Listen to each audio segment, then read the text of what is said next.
마님 숨소리마저 거두시오. 정조연간 흉년 속 토호가 고을을 삼키던 밤. 몰락한 규수 윤하의 신방에 칼 든 자객이 들이닥치자 바보 도령, 도겸은 촛불을 훅 꺼버리고 윤하를 숨깁니다. 그리고 다음 순간 바보가 자객의 손목을 꺾고도 붙잡지 않고 놓아주지요. 왜 그는 증인을 남기지 않으려 했을까요? 당신의 건강과 행복을 빌며 구독과 좋아요 부탁드립니다. 그럼 오늘의 이야기 시작하겠습니다. 옛날 옛적 정조 임금께서 나라를 다스리시던 영간, 탕평의 기운이 한양도성에선 찬란히 번하였으나 지방 고을로 눈을 돌리면 사정은 딴판이었습니다.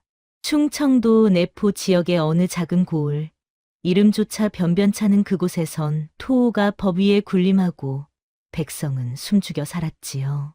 그해 가을, 하늘은 비를 내리지 않았고 땅은 갈라져 곡식은 반도 여물지 못했습니다. 흉년이 들자 관아의 창고 문은 굳게 닫혔고 백성들의 한숨만 골짜기마다 떠돌았지요. 수령은 한양에서 내려온 지석달도 안 되어 토호의 눈치나 살피고 아전들은 창고 쌀이나 빼돌리기 바빴습니다. 그러한 고을 한켠에 기울어진 양반가가 하나 있었습니다. 대문짝은 반쯤 떨어져 나가고 기와는 군데군데 깨져 비가 새었지만 그래도 집안에는 서책 몇 권과 선비의 기계만은 남아 있었지요. 그 집의 외동딸이 바로 유나였습니다. 유나는 어려서부터 글을 익혀 마음이 곱고 눈빛이 맑았습니다. 아버지께서 살아 계실 적엔 시를 가르쳐 주시고 예를 일러 주셨으나 아버지가 돌아가신 뒤론 살림이 궁해져 끼니조차 읽기 어려웠지요. 친척들은 입만 열면 계집애가 글을 안다 무슨 소용이냐 혼처나 빨리 정하라며 유나의 목을 조였습니다. 그러던 어느 날 중매쟁이가 혼처 하나를 들고 왔습니다.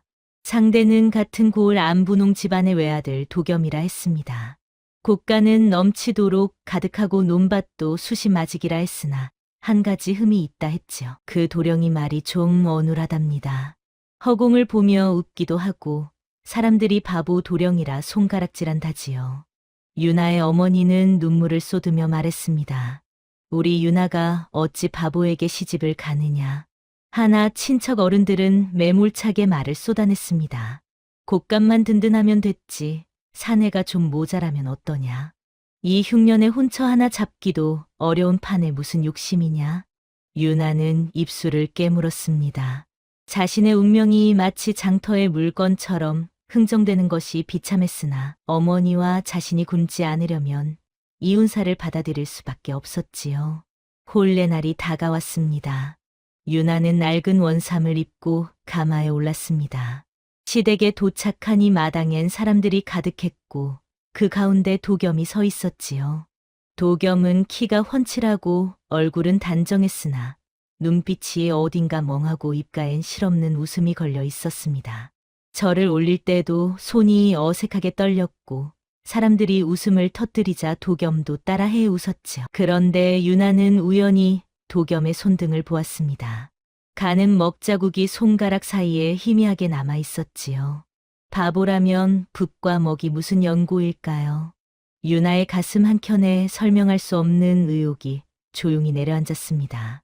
해가 지고 별이 뜨자 신방으로 안내되었습니다.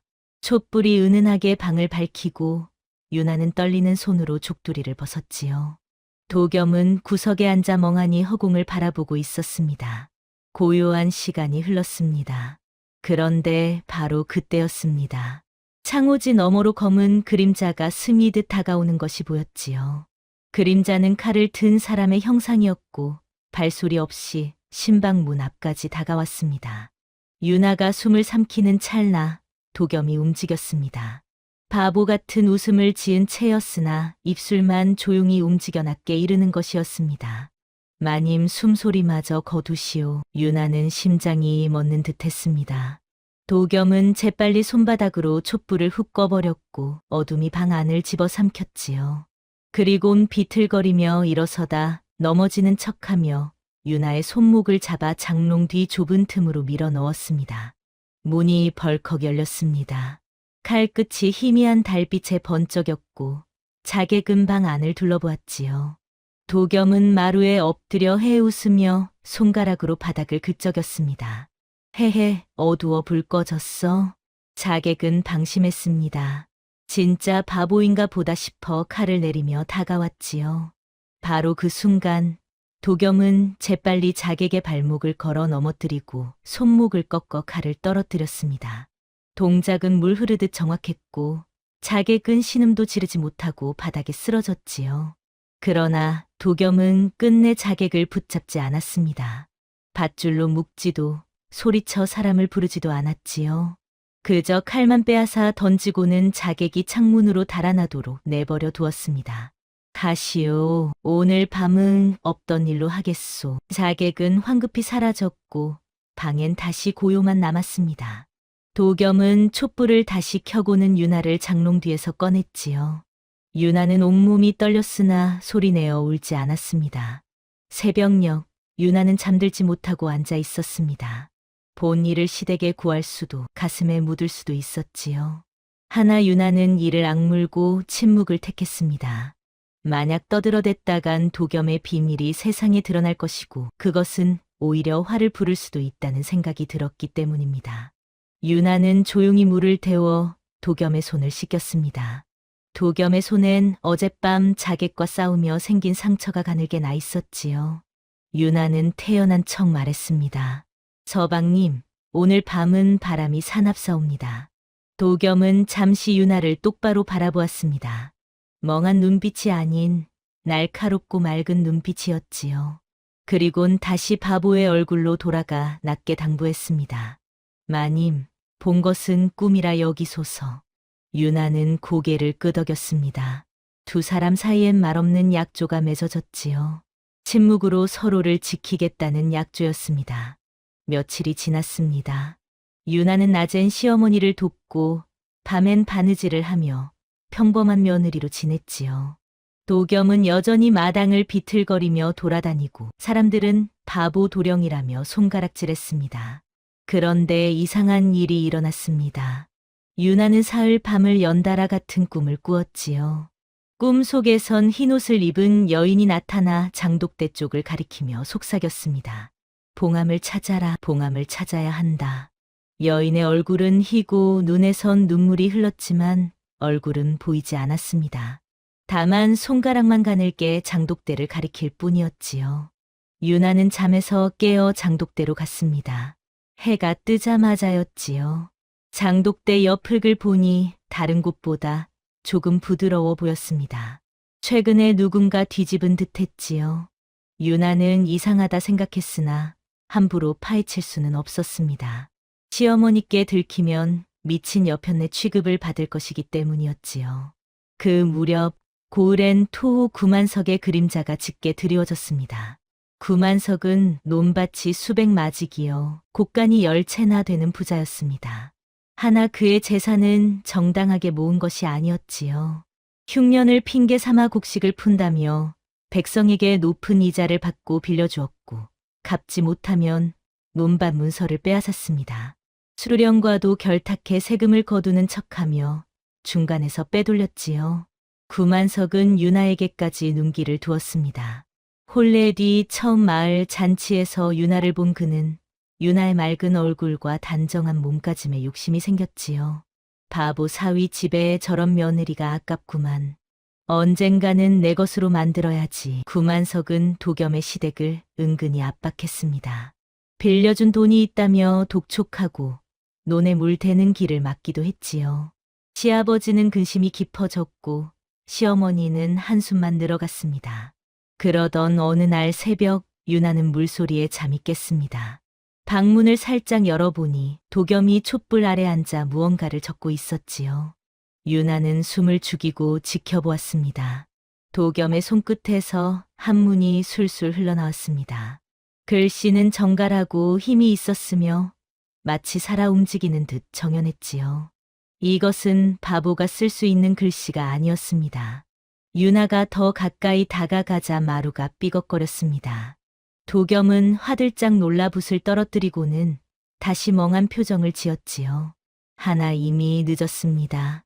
유나는 모든 것을 보았습니다. 한참의 침묵이 흘렀습니다. 도겸은 입술을 떨다 마침내 고백했습니다. 마님, 낮의 바보는 제가 타고난 것이 아니옵니다. 살아남기 위해 두른 가면이지요. 도겸은 한양에서 글재주로 이름났던 설 출신 설이의 아들이었습니다. 아버지께서 부정장부를 들춰내 죽임을 당하자 도겸은 목숨을 부지하기 위해 바보로 위장하고 이 고을로 내려왔던 것이지요. 글이 칼이 되는 세상이 옵니다. 제 글솜씨가 드러나면 저를 시험하려는 자들이 몰려들 것이고 결국엔 아버지처럼 죽임을 당할 것이옵니다. 유나는 도겸을 다그치지 않았습니다. 오히려 도겸의 손을 잡고 그 손등에 박힌 굳은 살을 쓰다듬었지요. 서방님, 저는 아무것도 보지 못했사옵니다. 낮엔 모른 척, 밤엔 함께 길을 찾도록 하지요. 도겸은 유나를 바라보았습니다. 그의 눈엔 처음으로 안도와 감사의 빛이 스쳤지요. 부부 사이엔 새로운 약조가 맺어졌습니다. 서로의 비밀을 지키며 함께 살아남겠다는 약조였습니다. 그러나 위기는 점점 다가왔습니다. 도겸의 총명이 밖으로 새어나가면 구만석이 가만두지 않을 것이 분명했습니다. 구만석은 의심 많은 사내였고 도겸을 시험하듯 몰아붙일 것이었지요. 어느 날 구만석이 시댁에 찾아왔습니다. 도겸을 불러 글을 한 자 써보라며 붓을 내밀었지요. 바보 도령도 이름 석자는 쓸 수 있겠지? 도겸은 해에 웃으며 붓을 잡았습니다. 손이 떨렸고 먹을 찍다 종이에 흘렸지요. 겨우 삐뚤빼뚤 이름을 적었고 사람들은 웃음을 터뜨렸습니다. 구만석은 실망한 듯 혀를 찼습니다. 정말 바보로구만. 하나 유나는 알았습니다. 도겸이 일부러 서툰 척했다는 것을 말이지요. 도겸의 연기는 완벽했고 구만석은 의심을 거두고 돌아갔습니다. 그날 밤 유나는 다시 흰옷 여인의 꿈을 꾸었습니다. 이번엔 여인이 더 가까이 다가와 울부짖었지요. 장독대 아래 봉함을 찾아라. 그것만이 원한을 풀 길이다. 유나는 잠에서 깨어 결심했습니다. 더 이상 미룰 수 없었지요. 다음 날 새벽, 시어머니가 장에 나간 사이 유나는 장독대로 갔습니다. 작은 삽으로 흙을 조심스럽게 파냈습니다. 한 뼘, 두 뼘, 세 뼘을 파내려 가자 단단한 무언가가 손끝에 닿았지요. 기름 종이로 싼 봉함이었습니다. 유나는 떨리는 손으로 봉함을 열었습니다. 안에는 오래된 장부 한 권이 들어 있었지요. 장부를 펼치자 구만석이 세곡을 가로채고 수령과 결탁해 백성을 노비로 몰아넣은 기록이 낱낱이 적혀 있었습니다. 10년치가 넘는 기록이었고 날짜와 금액, 관련자의 이름까지 세세했습니다. 이것은 구만석을 무너뜨릴 결정적 증거였지요. 유나는 장부를 품에 안고 방으로 돌아왔습니다. 도겸에게 보여주자 도겸은 얼굴이 하얗게 질렸습니다. 이것이 아버지께서 목숨 걸고 지키려던 장부입니다. 아버지께서 돌아가신 뒤 누군가 이곳에 숨겨두었던 것이지요. 유나는 장부를 바느질한 겉감 속에 숨겼습니다. 겉보기엔 평범한 보자기였으나 안에는 세상을 뒤집을 비밀이 담겨 있었지요. 유나는 스스로 성장하고 있었습니다. 처음엔 그저 순종하는 며느리였으나 이제는 계책을 짜고 증거를 모으는 사람이 되어 있었죠. 유나는 깨달았습니다. 도겸의 글재주는 뽐내는 재주가 아니라 사람을 살릴 칼날이 될 수 있다는 것을 말입니다. 서방님, 장부만으론 부족하옵니다. 누군가 이것이 진짜라고 증명해 줄 사람이 필요하지요. 도겸은 고개를 끄덕였습니다. 두 사람은 밤마다 머리를 맞대고 의논했지요. 구만석의 하인 중 양심이 남은 자를 찾고 수령의 도장을 빌릴 방법을 궁리했습니다. 그러던 어느 날 밤 이상한 일이 일어났습니다. 방문에 서리빨 같은 글자가 새겨진 것이지요. 장부만으론 모자라다. 사람의 입과 도장이 있어야 한다. 유나는 소스라쳤습니다. 흰옷 여인이 남긴 글씨였지요. 유나는 도겸에게 말했습니다. 서방님, 저 여인은 구만석에게 억울하게 죽임을 당한 원혼인 듯하옵니다. 원혼이 저희를 돕고 있사옵니다. 도겸은 장부를 다시 펼쳤습니다. 첫 장에 한 여인의 이름이 적혀 있었지요. 과부 박씨, 논산마지기 빼앗김. 한거하다 우물에 빠져 죽음. 그 여인이 바로 흰옷 여인이었습니다. 원호는 하늘 품고 떠돌다 유나를 만나 마침내 복수할 길을 찾은 것이었지요. 시간이 흘러 단오가 다가왔습니다. 고을 사람들은 그네를 뛰고 씨름을 구경하며 들썩였지요. 수르령도 관아 밖으로 나와 잔치를 즐겼고 관인이 든 함이 잠시 비는 틈이 생겼습니다. 유나는 이날을 노리고 있었습니다. 도겸은 며칠 밤을 꼬박 세워 수령의 서체를 흉내낸 자백문 틀을 만들었지요. 유나는 구만석의 하인 중 하나를 몰래 만나 그의 양심에 호소했습니다. 너도 알지 않느냐? 구만석이 얼마나 많은 사람을 괴롭혔는지 말이다. 내 아버지도 그에게 땅을 빼앗기지 않았느냐? 하인은 고개를 숙였습니다. 양심의 가책이 있었지만 두려움이 더 컸지요. 유나는 조용히 말했습니다. 이것이 마지막 기회이다. 내가 증언하지 않으면 구만석은 영원히 벌받지 않을 것이다. 하인은 마침내 고개를 끄덕였습니다. 혈서를 써 주었고 유나는 그것을 품에 넣었지요. 단오가 지나고 며칠 뒤 5일장이 서는 날이었습니다. 장터는 사람들로 북적였고 온 고을 사람이 모여들었지요. 유나는 장터 한복판에 자리를 잡았습니다. 보자기를 펼치고 그 위에 장부와 자백문, 그리고 하인의 혈서를 올려놓았지요. 들으시오. 여러분, 이 장부에는 구만석이 10년간 저지른 죄악이 낱낱이 적혀 있사옵니다. 사람들이 술렁였습니다. 구만석이 멀리서 이 광경을 보고는 얼굴이 새파랗게 질렸지요. 그는 하인들을 이끌고 달려왔습니다. 감히 이 계집이 어디서 헛소리를 짓거리느냐. 구만석은 칼을 뽑아 유나를 위협했습니다. 사람들은 숨을 죽였고 유나는 꿋꿋이 서 있었지요. 바로 그때 도겸이 나타났습니다. 바보처럼 비틀거리며 다가와 웃었습니다. 해의 칼은 위험해. 구만석이 칼을 휘두르는 순간 도겸은 재빨리 손목을 비껴 잡아 칼끝을 꺾었습니다. 칼이 땅에 떨어졌고 구만석은 중심을 잃고 넘어졌지요. 도겸은 다시 멍한 웃음으로 돌아갔습니다. 사람들은 어리둥절했지요. 바보 도령이 어찌 그런 동작을 할 수 있단 말입니까? 수령이 소동을 듣고 달려왔습니다. 유나는 장부를 수령 앞에 내밀었지요. 나으리, 이 장부를 보시옵소서. 구만석의 죄가 분명히 적혀 있사옵니다. 수령은 장부를 훑어보았습니다. 얼굴이 점점 굳어졌지요. 장부 속엔 수령 자신의 이름도 여러 차례 등장했기 때문이었습니다. 그날 밤 수령의 꿈에 흰옷 여인이 나타났습니다. 여인은 울부짖으며 관아 기둥에 붉은 손자국을 남겼지요. 수령은 꿈에서 깨어 기둥을 보았습니다.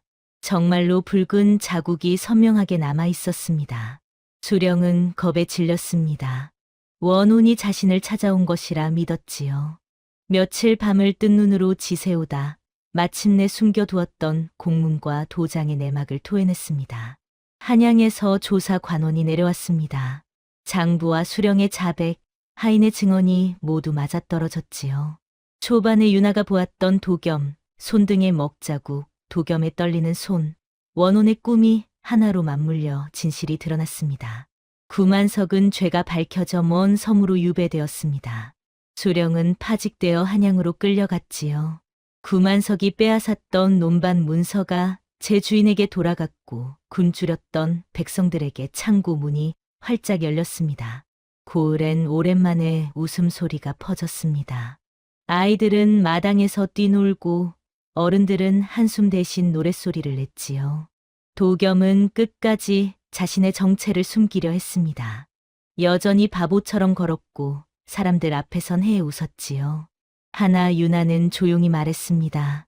서방님, 이제는 그대의 이름으로 살아도 되옵니다.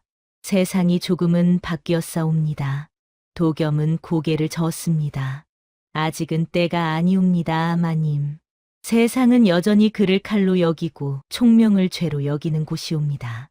유나는 더 이상 재촉하지 않았습니다. 다만 도겸의 손을 잡고 조용히 앉아 있었지요. 봄비가 내리는 날이었습니다. 유나는 마루에 앉아 비를 바라보았습니다. 도겸은 처음으로 낮에도 붓을 들었지요. 방문을 닫지 않고 햇빛 아래서 글을 적었습니다. 무슨 글을 쓰시나이까, 서방님? 아버지께서 못다 이루신 꿈을 적고 있사옵니다. 언젠가 이 글이 세상에 나가 백성을 살리는 칼이 되기를 바라며 말이지요. 유나는 미소를 지었습니다. 촛불이 꺼졌던 첫날 밤을 떠올렸습니다. 그날 밤 유나는 두려웠으나 도겸을 믿었지요. 그리고 그 믿음은 옳았습니다. 사람은 보이는 대로만 재단할 수 없습니다. 겉모습은 한 벌의 옷일 뿐이고 진짜 사람은 그 속에 숨어 있지요. 부부란 서로의 약함을 덮어주고 강함을 북돋아 주는 한 벌의 옷과 같습니다. 흰 옷 여인의 원호는 하늘 풀고 떠났습니다. 마을 사람들은 장독대 옆에 작은 제단을 만들어 원혼을 기렸지요. 고을엔 오래 묵은 어둠이 걷히고 맑은 햇살이 내리쬐었습니다. 유나와 도겸은 여전히 작은 집에 살았습니다. 도겸은 낮엔 바보 도령이었고 밤엔 글을 쓰는 선비였지요. 유나는 그런 도겸을 지키며 함께 미래를 그렸습니다. 옛말에 이런 말이 있습니다. 진인 사대 천명, 사람이 할 일을 다하면 하늘이 돕는다는 뜻이지요. 유나와 도겸은 옳은 일을 하기 위해 목숨을 걸었고 원혼과 하늘이 그들을 도왔습니다. 세상은 여전히 혼탁하고 부조리가 남아있지만 작은 정의 하나가 이루어졌습니다. 그것만으로도 의미가 있지 않겠습니까? 다음 영상을 빠르게 만나보시려면 좋아요와 구독을 눌러주세요. 그럼 더 재미있는 영상으로 찾아뵙겠습니다. 모두 행복한 하루 보내세요.